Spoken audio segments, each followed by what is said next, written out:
Hello everyone, and welcome back to tomorrow's weather today.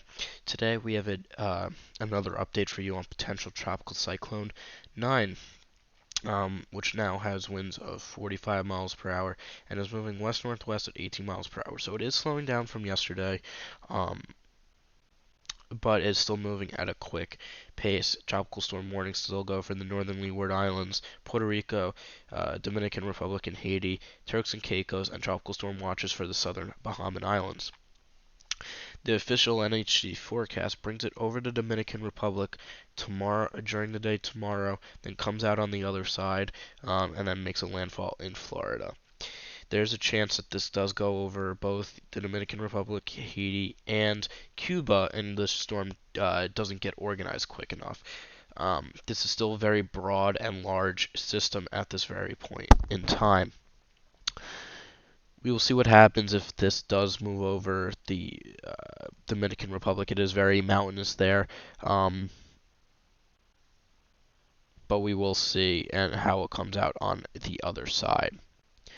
The NHC forecast does bring this up to a 60 mile per hour storm, but we will see where this goes.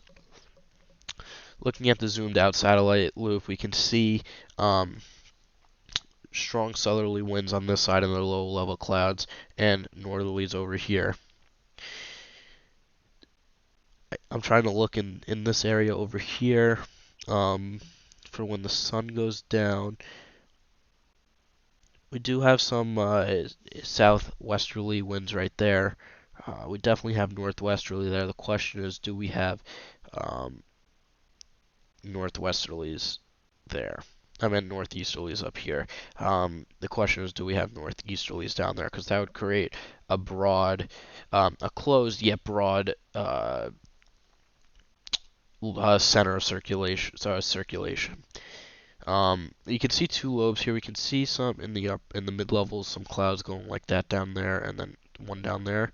Then we can see another one up here. There's two lobes right there that we've been talking about. This southern one has been stronger than what models were predicting.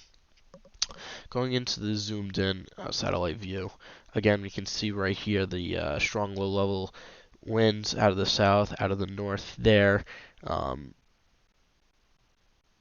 I'm trying to look in here. You can definitely see the easterlies there. There's some westerlies there, and there is some northeasterlies there. It is very broad, and the reason why we know there's northwesterlies there is because of this ship right here that has northwestern winds on it. And winds are out of the west up here and turning to the north. West. What I forgot to do, let's go back to tropical tidbits. Let's go to aircraft recon. Is there a recon plane in there? There is not at this moment. I would not trust this as it is coming from California. I don't think they would fly it out to there. Um, but looking at forecast tracks, we could see all the models do bring it over the Dominican Republic. Some do bring it over Haiti, over Cuba here. Most models do bring it,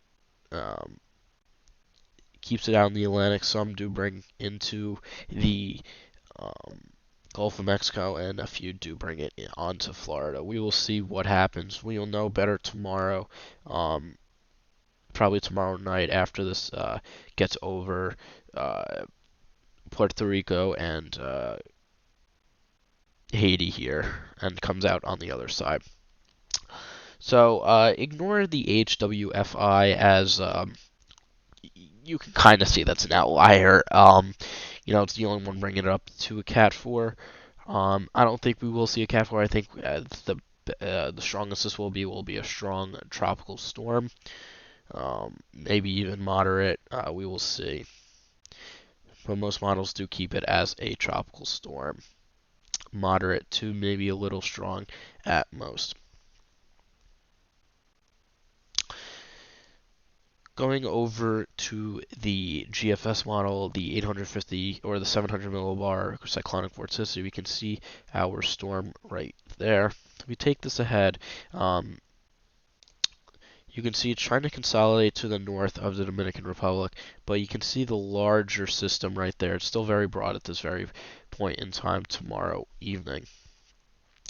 Taking this ahead, it has a strong tropical storm moving into the Bahamas and up the east coast, and maybe even a hurricane looking like. And we might have to.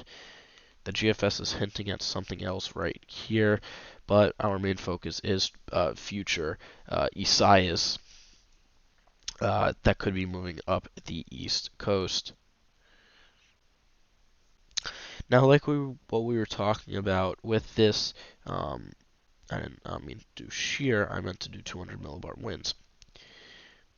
We can see this upper level trough right here, which is trying to impart a southwesterly flow upon it, and we can see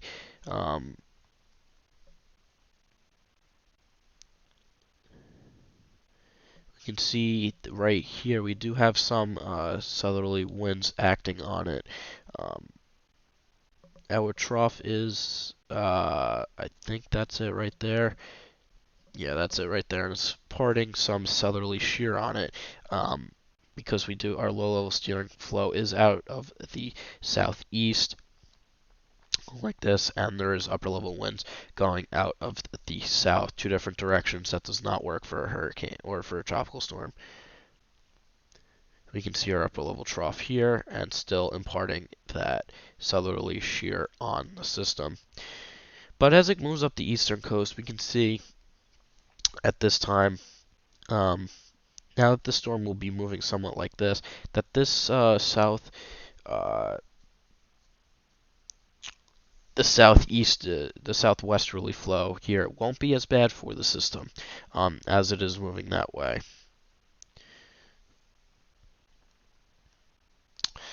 Going to the European for the 850 millibar cyclonic vorticity, we can see our storm showing up in yellow and orange here. By tomorrow morning, Thursday, we can see it's trying to consolidate just to the north of Puerto Rico, not Puerto Rico, to the Dominican Republic, but we can see a broader wave right there.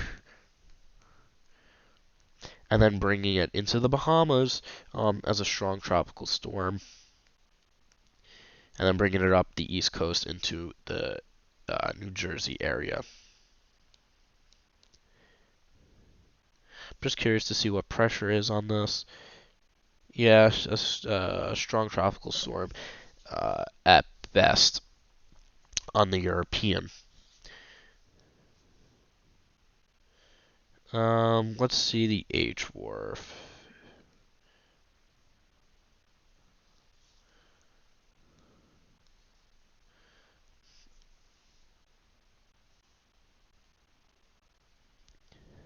So the H-Wharf wants to bring it to the north of the Dominican Republic and then strengthen it into a hurricane in the Bahamas, keep it off the coast of Florida, and bring it into... It skips around, but you can see that it brings it up into New England. Oh, and there's one more thing that I want to show you on the GFS.